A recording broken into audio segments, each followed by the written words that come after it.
Thanks. Yeah, good. Good to be here. Good, good afternoon, very good evening. Welcome. It's 2 o'clock, and I haven't been on for a few days because we've been having problems again with the old StreamYard, but we're up and working again now, so apologise. Nice and sunny day where I am in the southwest. What's it like, Andrew, where you are at the moment and where you live? It's a gloriously sunny day here in Glasgow, so we're making the most of it. Yeah, it's great. It's Yeah, great. yeah, yeah. Um, let's talk about autism because that's what this is one of the problems that you have with autism. Can you? I know people know about autism, but can you explain in yourself how autism has affected your life? Yeah. Interesting one. Autism. It's. Can I read you a clinical definition of it? That might actually help. Yes, That yeah, I yeah, don't yeah. like this definition, and I'll come to that in a minute. But this is about Asperger's syndrome. So autism is part of this. Asperger's is part of the autistic spectrum. But this is what they say about Asperger's syndrome. Asperger's syndrome is an autism spectrum disorder, one of a distinct group of complex neurodevelopmental disorders characterized by social impairment, communication difficulties, and restrictive, repetitive, and stereotypical patterns of behavior. That's what they say about Asperger's syndrome. And that's looking at it in a negative context. It's very clinical, but it does pick out three things. It picks out that we have challenges with communication, we have challenges with social interaction, and we have challenges with certain patterns of behavior.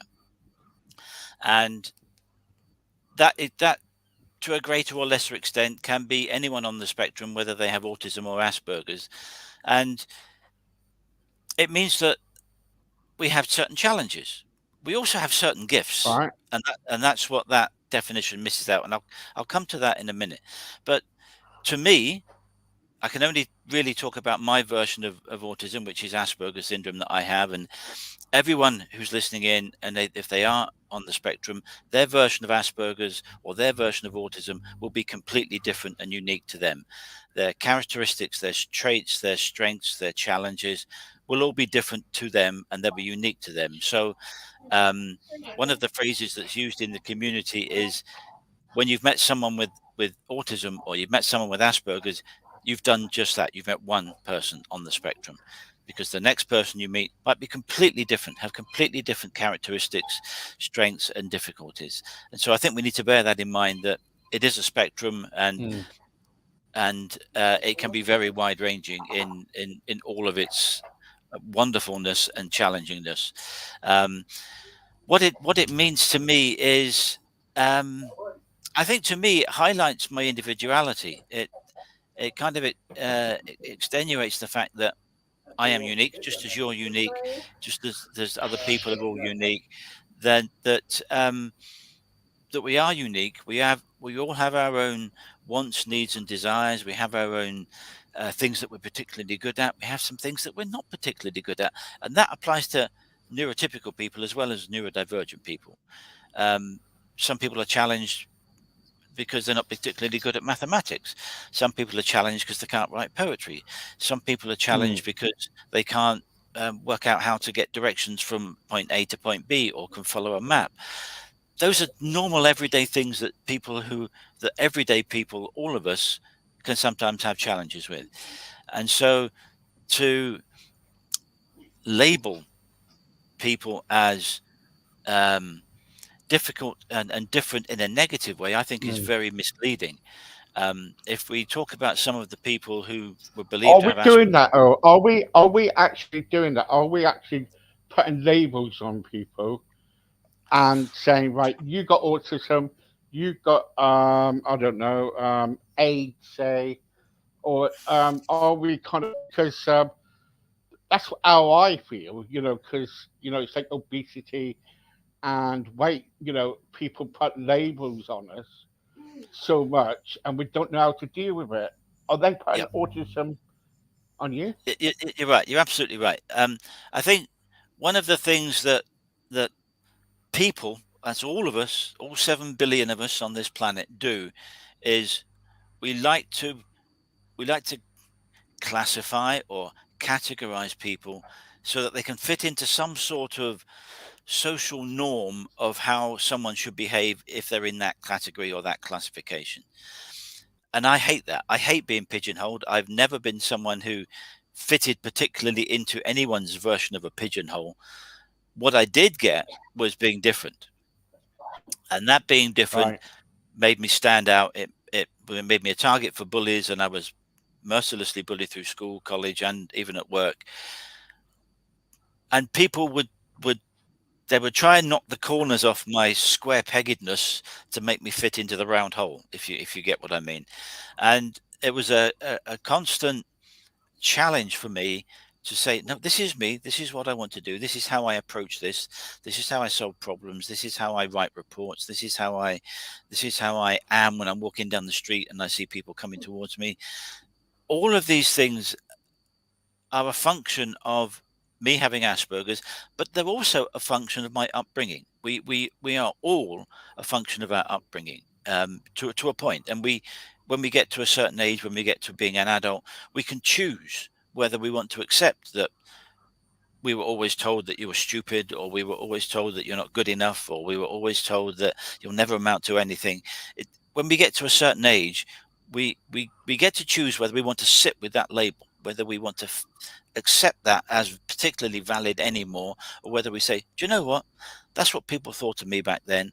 I don't care what they think of me. I am me. Yeah. This is what I can do. And so I'm never one for labels and pigeonholing, because I don't like them. I don't like sitting in them. I don't like fitting in them. But if there are people watching this, they can say, "Oh, and it's inevitable." They will look at me and they'll say, "There's a white middle-aged man with short brown going grey hair. He's got a certain level of privilege." And Yeah. there's no getting away from the fact that I will be labelled as a white, overweight, middle-aged man with grey hair, because that's what people see when they look at me. They look a bit closer and they say, "Oh, he's got blue eyes, and he's got this, and he's got that, and he does this, and he does that." But when people take away that automatic classification, if you want to call it that, and actually find out who I am, come talk to me. Ask me questions. Let's have Mm. a conversation. Let's have a conversation about Yeah. what you want to do. What do you want to achieve? How can I help you do that? Do I have the skills to help you, or do I know people who can help you and I can pass you on to them because they're better suited to help you? Or is it something that I know quite intimately and I can help you with, and I will quite happily give my time and support you and help you in what you're doing? And I think that's where we need to be as a society. We need to stop looking for labels to put people in and boxes to put people in, and say, how can I communicate with this person so that we can have a dialogue of mutual respect and understanding? And can this person help me? And can I help this person? And I think Yeah. if we go down that route, we will be a nicer, friendlier society. And society has a lot of challenges. I mean, the challenges we had when I grew up in the 60s and the 70s, we don't have those kind of challenges anymore. We have different challenges in a multicultural, multiracial, Yeah. Yeah. multi-religious society that we live in. And when we see someone who's different from us, because we do, I've just been to the shops with my wife. There were people there that were different from me, but that didn't mean I had to be rude to them or disrespectful to them. They were just different. They were them doing what they're doing, going around the supermarket, buying their shopping. They should be allowed to do that unhindered, and in a normal, everyday, respectful way. And I think if we approach life more like that, then we're going to get some better solutions. And this goes on to the bigger phrase of inclusion, diversity, inclusion, and equity. And if we take a very simple case, let's take a very Right. simple situation where there's a company, they have 6 people in this particular team, and they are all white males between 21 and 60. those 6 people will have had a certain level of education, certain level of upbringing within certain social norms and social boundaries. But if there's a problem, you're getting 6 people who are pretty much the same or similar, or have similar backgrounds, similar ideals, to try and solve it. If you had those 6 people comprised of more women, people of color, people from different countries, different races, different religions, different educational backgrounds, different uh, ways of thinking, then you have a much bigger resource pool at your disposal to try and solve the problem. So it's Mm. more What was likely. it? What was it, Andrew? What was it like when you were younger? What was, 'cause, I know the '60s. We were brought up in the '60s. I know it's different. I know people are different now. We're all different. So what if we're different? You know what I Yeah, mean? yeah, That's what exactly. I say to people. But what Yeah. was it like for you with autism? Um, I didn't know I had Asperger's till I was 51. Sorry, But I've all Asperger. Sorry. That's okay. That's okay. But I've always known I was different. Earliest living memories are me being different around my peers, in different in family. So I had to grow up sometimes isolated, sometimes in groups, but kind of on the periphery of groups, or have friends and I got on well with. And there were times when I had really good groups of friends around me at school and the like. So I can't say that I was always on my own and always stuck out, because that's not true. Because I did have, particularly in the sixth form, I had a good group of friends who really helped me through my sixth form, and probably helped me more than they realized that they did, in accepting me for who I was and being part of that group. So it was not a completely alone path that I ploughed, but it was difficult, because sometimes children that I met would just accept me as another kid. Let's go play. Let's go get a ball and kick it around the park, and or whatever, or play catch, or get on our bikes. I was definitely one for my bike. My One of my closest friends and I, it was just the two of us. We would go around, riding around the streets on our bikes, playing, having fun, and we expected nothing of the other, because we got on so well. If one of us said, let's do this, we'd go and do that. And then if someone else would say, let's go and do that for a change, we would go and do that. There wouldn't be any brinkmanship. There wouldn't be any one-upmanship. There wouldn't be any, we've always done it your way, let's do it my way. We never even thought of things like that. We were just two kids playing, having fun, enjoying each other's company, and doing what kids do when you're 6, 10, 12 years Yeah, old. So yeah. um, when I got older, adolescence came in, and I really struggled with adolescence, and I'm sure I'm not the only child that has struggled with adolescence. Was tough. You're not the only one. Yeah, Adolescence was tough. yeah, I was the youngest of 3 boys. My brothers are 4 and 6 years older than me, and when you're 8 years old and your brothers are 12 and 14, that's a hell of a difference. That's a chasm, and getting on with people in family and cousins and aunts and uncles was a struggle for me. Sometimes it went well. One of my aunts, when we used to go and see her, would always cook the meal that I liked. We would always have a roast beef dinner, and we would have the same desserts, because they know that I liked that, and everyone else did as well. But they, I look back on it and I realized they were catering for me. This is what Andrew likes. Can we have that? And I didn't realize it at the time. I just thought, every time we go to my aunt's, I'm going to get this dinner, and it's great.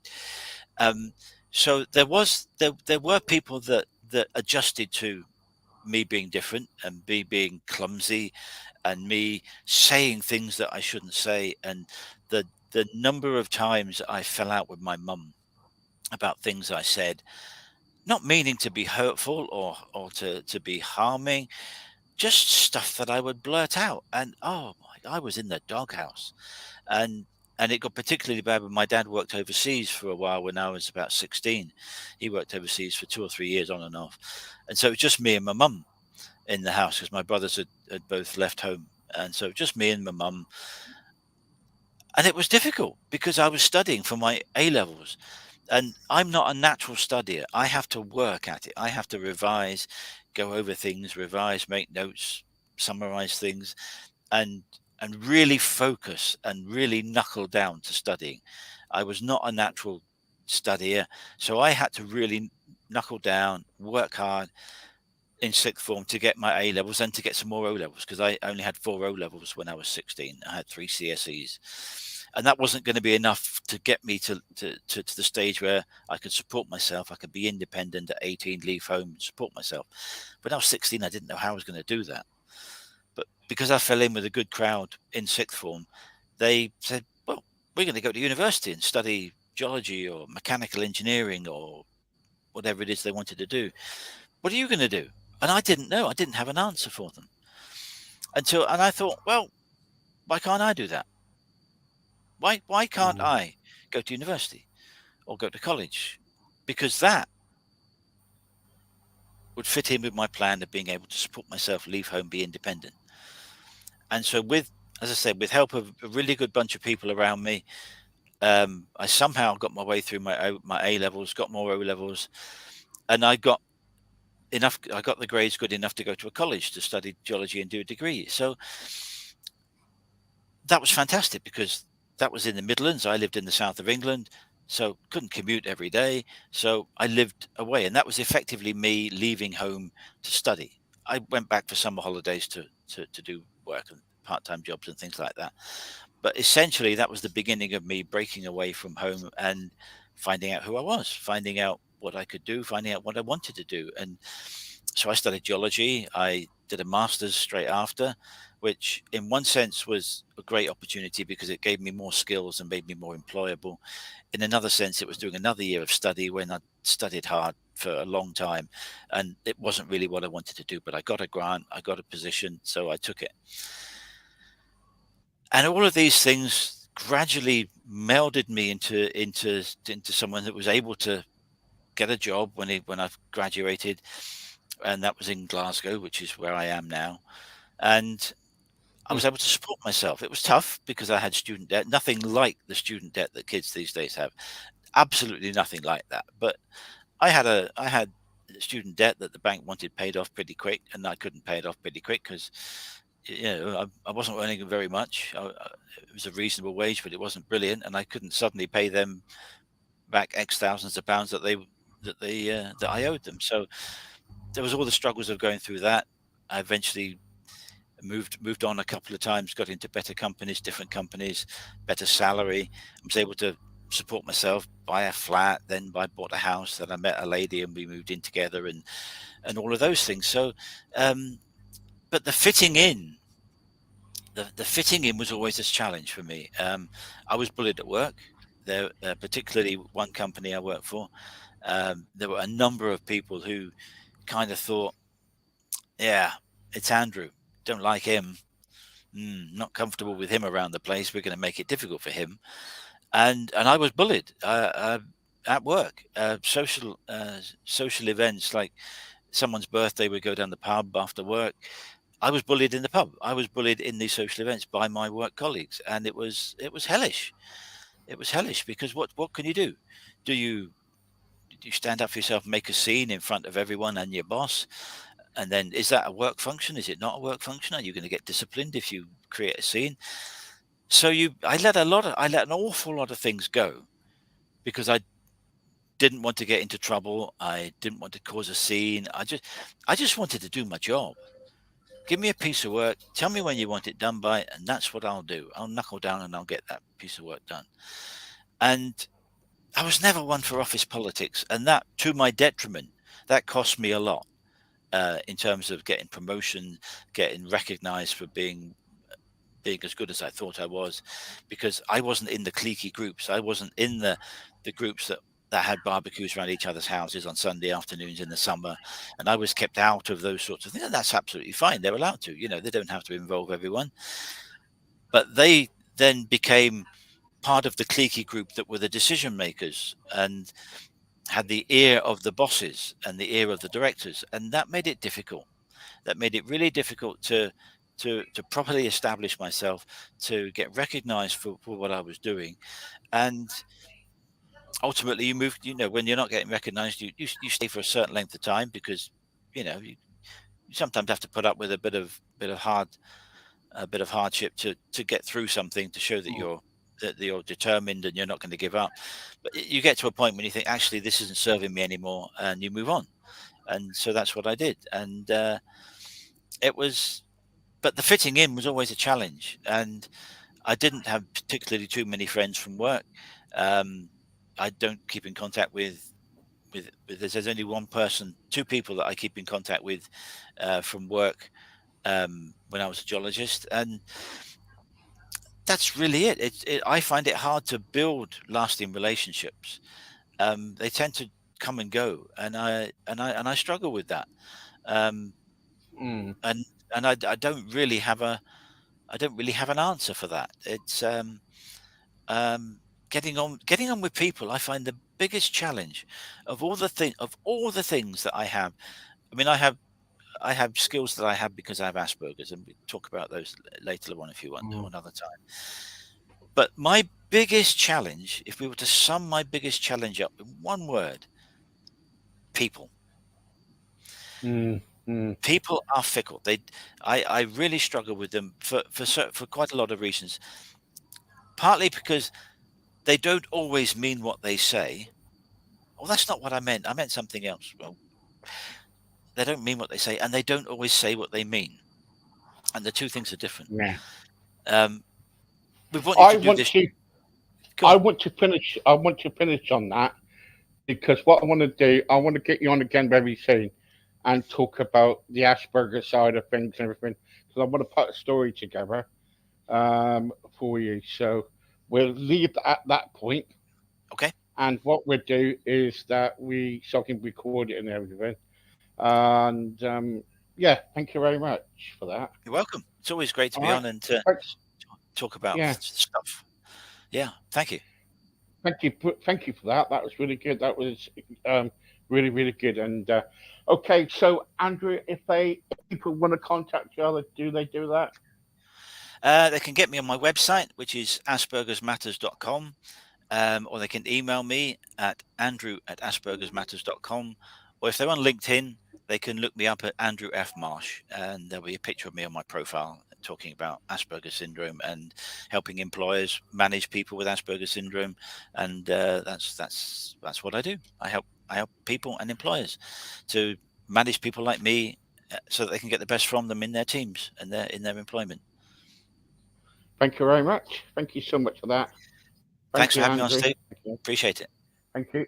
Thank you. Bye bye. Anytime.